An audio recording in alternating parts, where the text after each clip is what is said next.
Navigating GT territory requires a very precise map. Historically, we've seen the GTA, GTB, GTC, GTD, GTE, GTI, GTO, GTR, and GTS nameplates appear in a wide variety of cars ranging from a Volkswagen to a Ferrari. It's the last one that Porsche claims as its own. Porsche introduced the GTS nameplate in 1963, but times change. In 2018, GTS models are the ones that blend the capability you want in a track car with the comfort you need to commute. The newest GTS badge member of the Porsche family is the second generation Panamera. The original Panamera GTS was naturally aspirated, so it did not have a turbo. With this one, Porsche argues there is a replacement for displacement.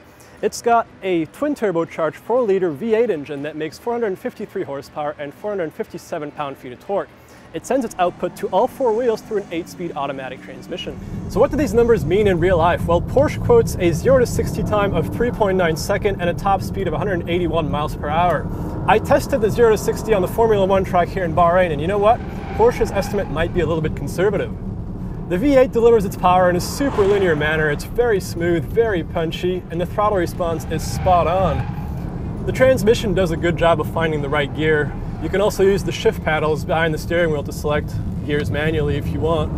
Now the Panamera has several driving modes. This is comfort mode. You can also put in sport mode or sport plus. Sport plus is the most aggressive, obviously.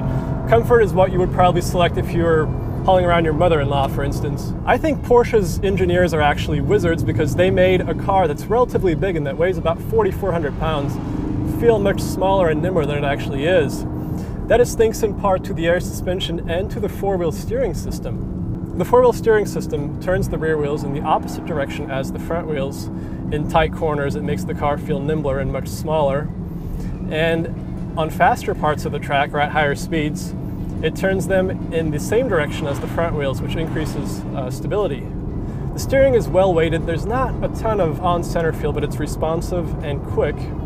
This is a car that's a blast to take around the track, and it's also fun on twisty back roads. The Panamera GTS is fast for its class, and it's fast in general.